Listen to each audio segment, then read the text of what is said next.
save succeeding generations from the scourge of war, to live together in peace with one another as good neighbors, and to employ international machinery for the promotion of the economic and social advancement of all peoples. These noble principles remained on paper for 80 years, as the blood of our people was spilled on the ground. The reasons might be numerous. One can attribute them to the authoritarian nature of man, the nature of relations between countries based on power struggle, hegemony, and the race for absolute dominance in all fields. However, another reason has stirred this tragedy. At least 30 years ago, since talk began in this very chamber about a new world order. The reason is related to the issue of identity and plurality within any society or within societies and countries, especially in the era of globalization. On the one hand, people need one another. On the other hand, they fear for their identity. This led to an emerging issue that drove humanity back to the path of conflict. Let us acknowledge here that religion remains a primary factor in defining the identities of human groups.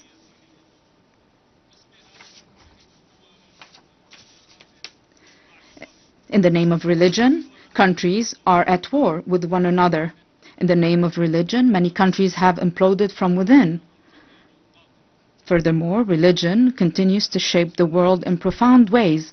While Islamophobia and xenophobia grow in the West, the East is still haunted by the memory of colonialism and the remnants of old religious wars. Despite remarkable scientific progress, the world finds itself trapped in a bygone era. Madam President, Mr. Secretary General, colleagues, at the heart of this dilemma, Lebanon plays a unique role. This is its raison d'etre. This is the significance of Lebanon and its message to the world. Amid the global clash over religious identities, Lebanon stands out as a nation where Christians and Muslims coexist as equals under a constitution. Lebanon is more than a country. It is a message of freedom and plurality for the East and the West. End of the quote. I reiterate and emphasize a message of freedom and plurality. In a region where people are killed or kill over their religious belief, or even for displaying a symbol of faith, in a weary world torn between those who want to impose religious attire and others intent on banning it, Lebanon offers a unique, unmatched, and irreplaceable model. A model that deserves to live, that must exist for the region and for the world. A model that allowed me, as an Arab Lebanese, to serve as the only Christian head of state from East Asia to the coast of Europe. My country, Lebanon, the land of human secularism with profound faith, without any imposition or prohibition of any kind. A model that requires all those who are committed to a better future for humanity to ask the following two questions. First, why would there be an international and UN obligation to preserve Lebanon? And second, how can we achieve this goal? First, indeed, there is a human obligation to preserve Lebanon. If this model falls, this model of coexistence between two different religious communities that are completely equal, where else around the world can we replicate this experience? If Christians were to disappear from Lebanon, this equation, this delicate balance will fall, and with it, justice. If the Muslim community in Lebanon no longer exists, this balance will also fall. And this will also undermine justice. The fall of Lebanon, precipitated by the loss of any of its integral components, would foster the rise of extremism, violence, and bloodshed, both in our region and in the world. It is clear to me today that many of the underlying causes of the war on Lebanon, as well as the deeper, more insidious motivations behind it, have been aimed at dismantling Lebanon's unique model. These actions serve to justify an Orient fractured by conflicting identities and perpetual ethnic rivalries, destined to remain in a state of ongoing conflict. While certain may benefit from this situation, however, it is ultimately in the interest of the world and humanity to strive for international peace. Hence, the success of the Lebanese experience will set a benchmark for any country. This model today is a vibrant, steadfast, and energetic country determined to live, resolutely refusing to succumb to adversity. What it takes to save it? Simply a clear and firm stand, in words and action, aimed at liberating all the Lebanese territory and securing the exclusive sovereignty of the Lebanese state, enforced solely by its legitimate and legal armed forces over its land. This is the unanimous will of the Lebanese people since the declaration of November 27, 2024, which was adopted with the support of the United States and France and this very organization as a mechanism to enforce UN Security Council Resolution 1701. I reaffirmed this commitment in my inaugural address following my election as president in January 2024, and it was also approved by the government in its ministerial statement of February 2024. Throughout our negotiations with President Trump's envoy, Ambassador Tom Barak, we worked on drafting a paper to guarantee full stability on our land, to which we are still bound and still await the same commitment by other concerned parties on our borders as well. This is what Lebanon seeks. Let me be more frank. Allow me to feel some pride for my country and my people, for they do deserve it. Ladies and gentlemen, we are truly an exceptional country by all measures. We are a country that each year receives people from the Lebanese diaspora, the equivalent of a third of the country's residents. This underlines the unwavering connection between the Lebanese people and their homeland. There is hardly a major project in our region that does not bear the signature of a Lebanese person, nor a cultural or artistic event that lacks a Lebanese imprint.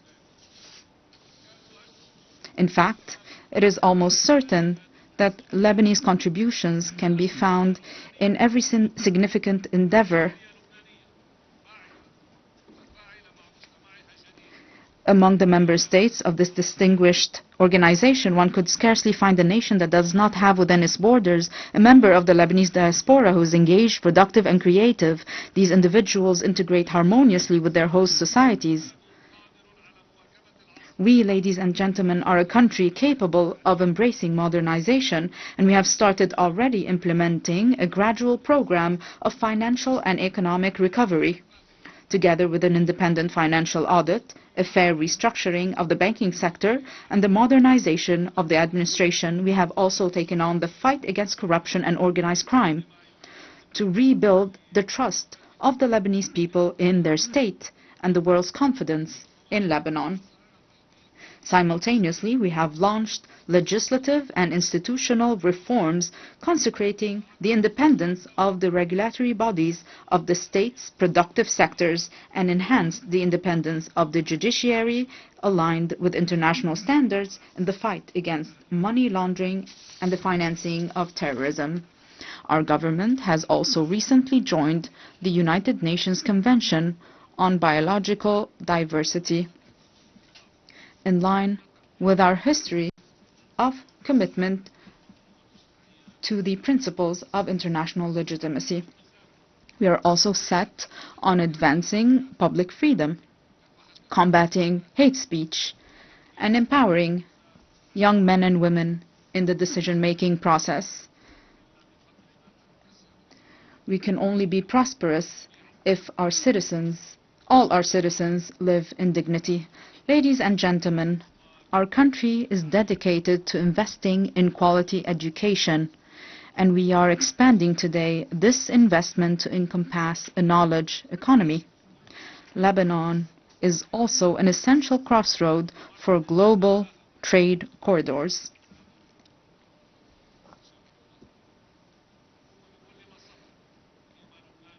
While advancing on all these fronts, our country simultaneously shoulders numerous burdens. And we shoulder these burdens with responsibility and seriousness. Most pressing among them are the persistent instabilities along our southern border. We call for the immediate cessation of Israeli aggression, the full withdrawal of its occupying forces from all Lebanese territory, and the release of our hostages that we shall not forget nor leave behind. And we insist on the complete implementation of UN Security Council Resolution 1701. This will be achieved with the help of the mandate given to UNIFIL, working in coordination with the Lebanese army over a transitional period to achieve peace and stability. In this context, allow me to extend my gratitude to the members of the Security Council who adopted the resolution to renew UNIFIL's mandate to help us achieve lasting peace and stability. However, the deep underlying causes of our crises extend beyond our immediate borders. This is why it is our moral, human, and political obligation to call for an immediate end to the devastation taking place in Gaza. We urge the revival of a new political track aimed at finding a just and permanent solution to the Palestinian question based on the resolutions of international legitimacy, the principle of the two-state solution, ensuring the right of both states to a secure and dignified existence, as ratified by your General Assembly with a majority of 142 states out of 164 states in the New York Declaration. The second major burden Lebanon is carrying now is the unprecedented displacement situation taking place on its soil, which, measured by capita, stands as the largest in history. Lebanon looks to the United Nations and its specialized agencies, as well as to the Syrian authorities, to address this critical issue. Through direct negotiations and with the support of the Kingdom of Saudi Arabia, we aim to reach comprehensive understandings and agreements across different aspects of our bilateral relations, the goal being the dignified and safe return of the displaced Syrian citizens, as well as the restoration of the special relations between Lebanon and Syria in good neighborliness and close cooperation in various fields, overcoming the misunderstandings of the past. The third burden crippling us today is the reconstruction of Lebanon following the Israeli aggression on our soil, especially with respect to the infrastructure necessary for the return of the Lebanese Authority to the Lebanese border towns and to the rebuilding of homes and villages bulldozed and demolished by the aggression. For there will be no stability if it is not rebuilt and its beauty restored. Furthermore, there's the issue of providing the necessary means to our legal armed forces so that they may take on the task of defending and safekeeping our national integrity. We remain hopeful about the public initiatives to organize international conferences dedicated to that purpose. Ladies and gentlemen, Lebanon does not seek special privileges or favors. Indeed, it calls upon the international community to act with responsibility, fairness, and equality, thereby enabling Lebanon to reclaim its role as a land of freedom and plurality. This very spirit underpinned the Distinguished Assembly's resolution on August 16, 2019 to grant Lebanon's request to establish the Human Academy for Dialogue and Convergence within its borders, a resolution that was for a time overshadowed by the many crises Lebanon has faced in recent years. Today, Lebanon is intent on reviving this vital initiative. Our intention is both to reassure ourselves and to send a message to the world. Lebanon is returning to its rightful place, both within the international community and among the nations gathered at the United Nations, a true platform for human values and the advancement of humanity. In closing, I reiterate the opening theme of my message. While I stand here today advocating for peace, my countrymen are being killed. The conflict is still very fierce between Lebanon being a land of life and joy and a platform that spreads both values to the region and the world, and Lebanon being a place of sorrow and wars, spreading both woes to the region and the world. We in Lebanon have made our choice. We choose to be a land of life and joy, and we shall abide by it. I call upon you all, for the sake of peace in our region, for the good of humanity, stand with us. Do not abandon Lebanon. I thank you.